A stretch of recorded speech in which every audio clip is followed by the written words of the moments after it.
This existence has passed through 84 happenings. 84 times it has happened. In this sense, only 21 are still having some kind of an existence. 63, they're completely gone. Doesn't matter how you see, but you can see them as memory imprints within your own system.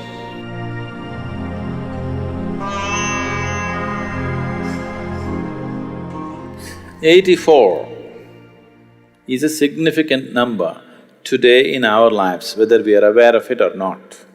Why 84 is significant is, this existence has passed through 84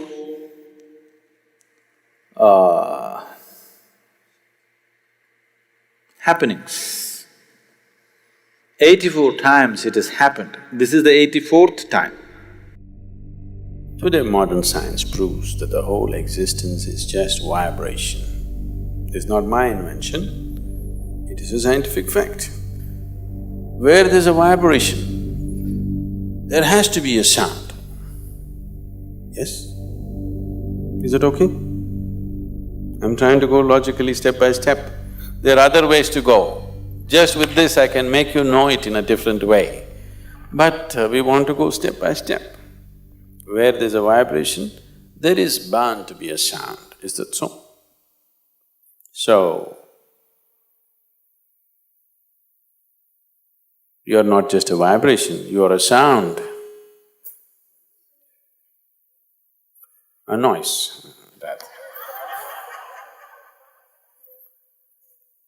Those who are making the sounds and those who are not, all of you are just one piece of sound.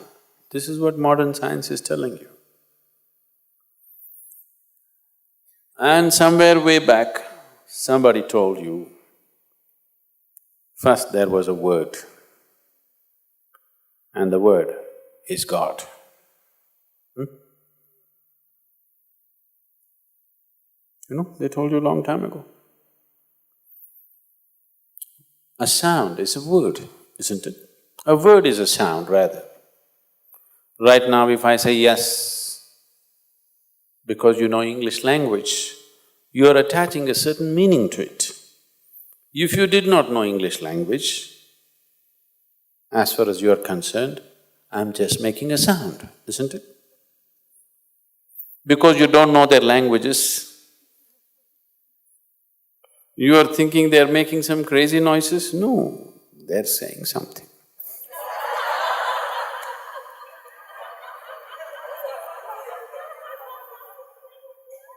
If I speak in a language that you do not know, you would naturally think I'm making some crazy sounds, isn't it so?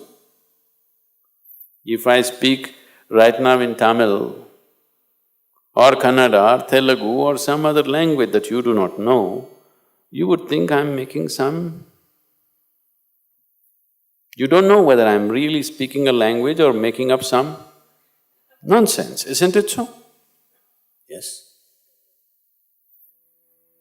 So word is just a sound. So they said that word is God. Because anybody who's looked at the existence closely can see that what you call as creation and what you call as the creator cannot be separated. If you separate it, creation will cease to exist. Unless it's constantly supported by the source of creation, not for a moment can this creation process go on.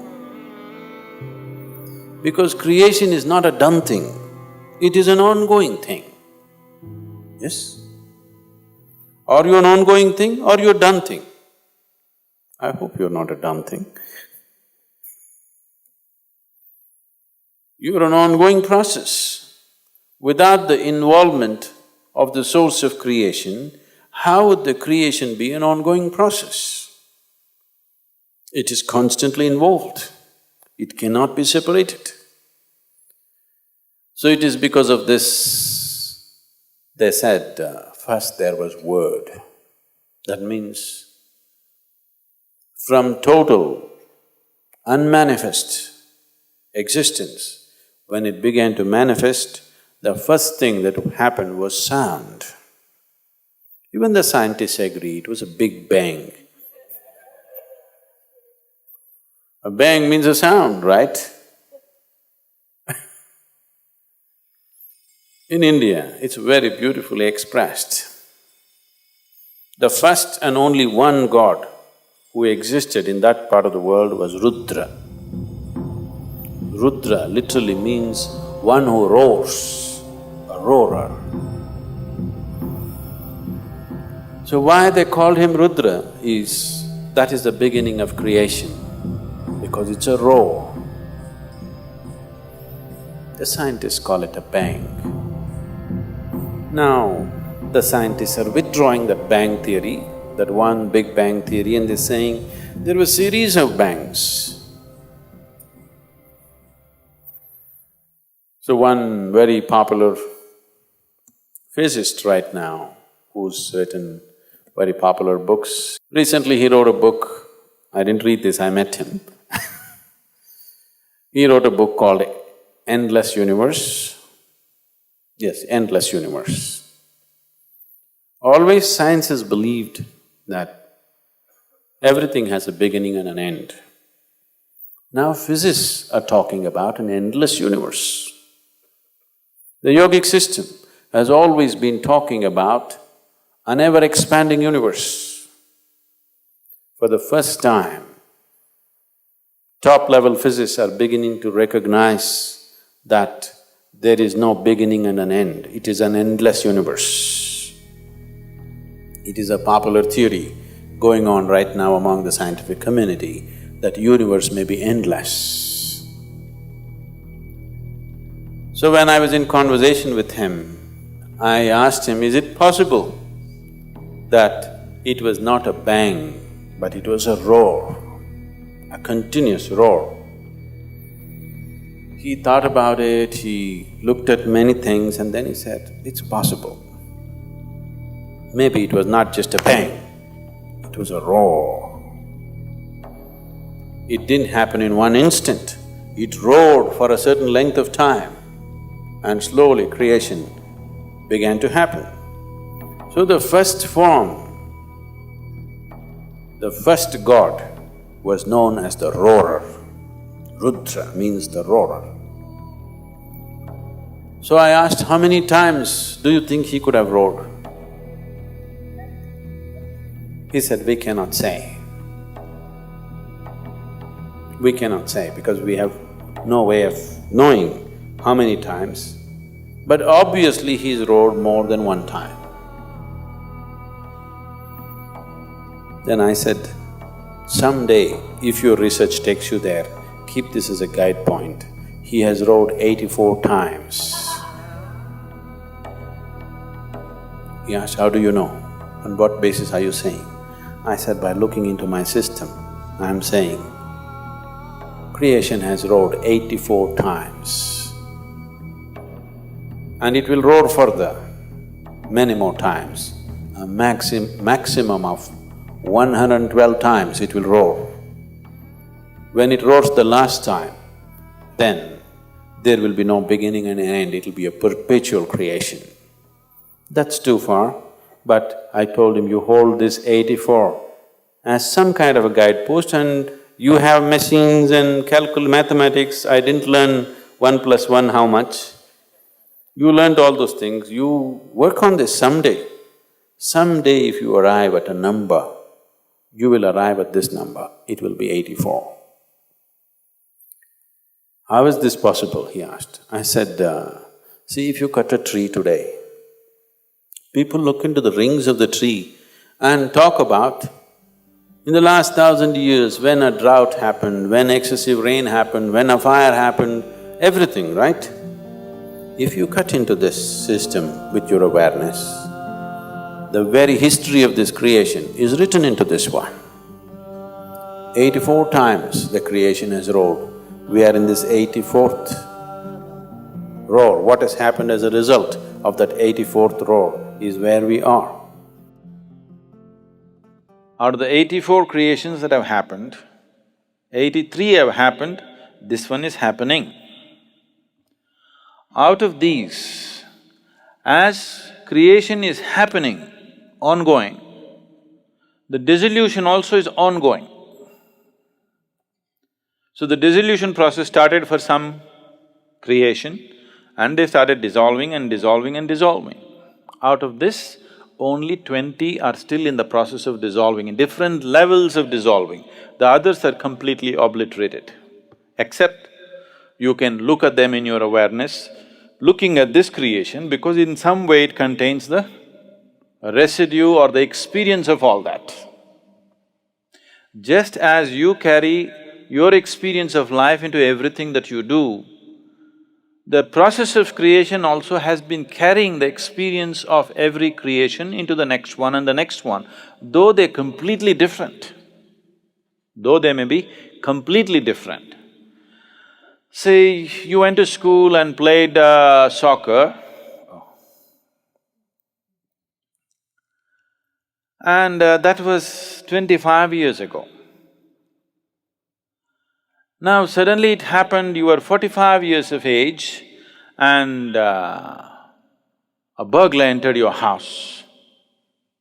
When a burglar enters your house, you are not going "Kya!" like this. You will go like this.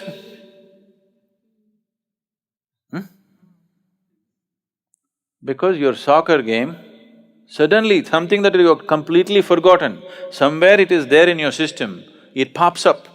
You kick the burglar like a soccer ball, not like a karate kick or a kalaripaitu kick or something else.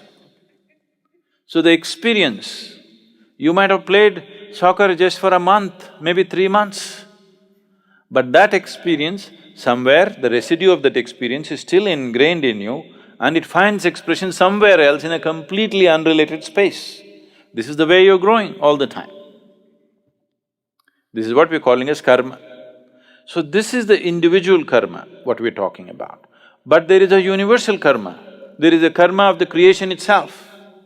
Because creation itself is a karma, isn't it? The act of creation, is it not an act? Act means karma, it is a karma. The residue of that karma is always moving into the next phase of creation and the next level of creation. Like this, totally 84 creations have happened or 83 have happened, 84th is on. In that, the older ones have managed to completely dissolve, they only exist in terms of experiential imprint in the next one, but they don't have a living status. But the 20 behind this are still having different levels of living status. Some are become very, very wispy, some are little stronger, some are little stronger, some are almost real, like this. They're almost like this, but they're in the process of dissolution. Their active process of creation is not happening, that's all dissolution means. See, right now what death means for you is, when you're a child, the number of new cells that you're producing, if let's say in a year you're producing 100 billion cells, when you become 35, it is dropped a little bit. When you become 45, it's dropped a little bit. When you become 55, it's dropped further. When you become 75, it's dropped further. A time comes when what you're producing and what is dying is more than what you're able to replace. So this is how old age is happening. Exactly the same process is happening with the creation. The dissolution is always happening. Even here, dissolution is always happening, but new creation is happening, so it's vibrantly on. That new creation dwindled and stopped. So over a phase of time, over a period of time, this just went down. Only dissolution started happening and then after some time, only memory imprints are left. No living imprint is there. So in this sense, only 21 are still having some kind of an existence. The other remaining, 63, is it? 63, they're completely gone. You cannot see them anywhere, it doesn't matter how you see. but you can see them as memory imprints within your own system, because that imprint and that experience is still here. This one is the real thing. Everything else, in receding order, they're active. In this, there are two. In the current one, there are two. One is the physicality, which carries the memory of everything. Another is the source of creation, which is the basis of the future. Either you can let your past become the future. When you allow your past to become the future, we look at you and say, it's her karma. When we say it's her karma, what it means is, she's allowing her past to be her future. There is no fresh possibility in her. That's what it is. When we look at someone and say, karma, we are just saying, they are allowing their past to become their future. There is no future for them really. It will repeat itself. So when you say, I'm working on a spiritual path, what you're trying to say is, on one level, the statement that you're making is that you do not want your past to repeat as future. You do not want your life to be cyclical. You want your life to go forward. You don't want to be part of the cycle. The last chant that you were singing just now is Punarapi Jananam Punarapi Maranam, means this cycle, I want to break it somehow. Because once you get into a cycle, once you get into a circular moment, you are not going to go anywhere. If you say somebody is going in circles, what does the expression mean to you? It simply means he's not getting anywhere, isn't it? So when we say, it's his karma, that's what we're saying. He's not going to get anywhere because on the circle, he thinks it's a new journey because he has very short memory. Everybody is in a state of dementia. What is before his mother's womb or what is in his mother's womb also he does not remember. They are in a state of dementia, so the circle looks new. Every time they go through it, it looks new. They are like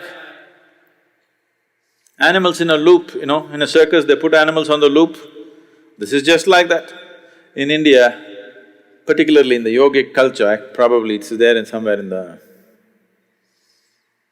maybe it's in the Yoga Sutras itself, this example. They are compared to the bullocks at the oil mill.